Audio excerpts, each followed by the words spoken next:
სხვადასხვა სოციალური პრობლემის მქონე ადამიანებმა თამარის დასახლებაში ახალაშენებული კორპუსი თვითნებურად დაიკავეს. მათ დალუქულ შენობაში ფანჯრიდან შეაღწიეს. ნაგებობაში გუშინ გვიან შესახლდნენ და მომხდარის შესახებ სამთავრობო უწყებებს თავადვე შეატყობინეს. ჩვენ შემოვედით წუხელი 2 საათზე.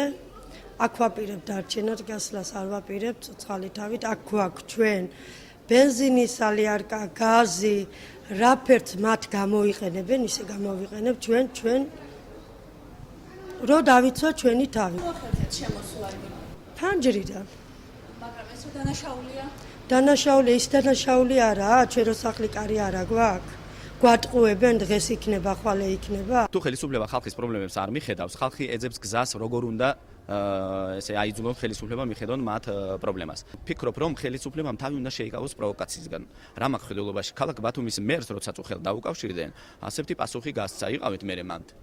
რო იყავით, რატო გამოხვედითო? ანუ თვითონ მერი უფითილებს და ესე იგი ძაბავს სიტუაციას. შენობის ირგვლივ კორპუსების მიმდებარე ტერიტორიაზე არსებული ბარაკების მცხოვრებლებით შეიკრიბნენ. ისინი აცხადებენ, რომ მიხეილ სააკაშვილმა აღნიშნული კორპუსი მათთვის ააგო. დაპირებები იყო ჩვენზე, როგორც ფუნდამენტი ჩაიყარა, მთავრობა თვითონ მოვრძანდა, აჭარის მთავრობა, პრეზიდენტი. დაპირებები თქვენია, ბინები თქვენია, სულ დაპირებები იყო ბარაკებშიც მოვრძანდა პრეზიდენტი. სულ თქვენთვის შენდება ეს ბინები, სულ ასე იყო დაპირებები. სად არის მთავრობის სიტყვები? მივედით არჩილ ხაბაძესთან, იურიდიული საბუთი მოგთხოვა. ახლა საიდან შევიდეთ იურიდიული საბუთს რატომ არ თქოს არჩილ ხაბაძე? სიტუაციის გაკონტროლებისა და მოლაპარაკების გზით მათი უკან გამოსახლების მიზნით ტერიტორიაზე მთავრობის წარმომადგენლები და ძალოვანები შეიკრიბნენ.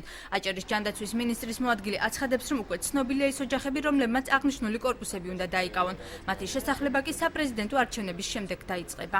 ეს კორპუსები გათვალისწინებულია ქობულეთის ხელვაჩაურში მცხოვრების სტიქიის შედეგად დაზარალებული ოჯახებისთვის. ეს არის კომისია მუშაობს ამ თემაზე და ხოლო რაც შეეხება ამ ფაქტს, რომ თვითნებურად დაიკავეს აღნიშნულმა მოქალაქეებმა და შესაბამისად კანონის პარალელში უნდა მოხდეს რეაგირება. დღეს მეორე ნახევარში მოქალაქეებმა, რომლებიც ახალ კორპუსში არ შესახლდნენ და ყოფილ 25 და 53 ბატალიონის ტერიტორიაზე დარჩნენ, მათ შორის წალკიდან ჩამოსულებმა საპროტესტო აქცია ქალაქის მუნიციპალიტეტის წინ გამართეს და საცხოვრებლის დაკანონებასთან ერთად ისეთი საკითხების მოგვარება მოითხოვეს, როგორიცაა სანდასუფთავების მომსახურებითა და ელექტროენერგიით უზრუნველყოფა. იქიდან არც ერთი არ გამოვართ იქ მაცხოვრებელი, ვინცა ვართ ეს უსახკარო სოციალურები, მრავალშვილიანები, არავინ არ გამოვართ რა.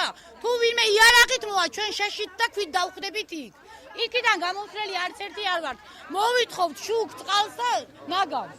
ნაგვის ხუთები დადგან. რაც თვითმმართველობა შეუძლია იმ უკანონოდ ჩასახლებულ ტერიტორიასთან მიმართებაში, ეს არის გარე პერიმეტრზე განათავსოს კონტეინერები. ეს კონტეინერები განთავსებულია, დამატებით დავადგმული, მაგრამ სანდასტურების მუშაკების გაცხადებით იმ კონტეინერით ეს მოსახლეობა არ სარგებლობს. ასევე ითხოვდნენ ელექტროენერგიით მომარაგებას, იცით რომ ეს შეიძლება იმ შემთხვევაში, თუ იქ კანონიერი საცხოვრებელი მისამართი ექნება ვინმეს, ამ შემთხვევაშია ენერგოკომპანიას ვალდებული მიუყვანოს ელექტროენერგია. საპროტესტო აქცია ტრადიციულად აჭარის მთავრობის შენობასთან დასრულდა. ამ დროისთვის დაკავებული შენობა მხოლოდ 5 ადამიანმა დატოვა.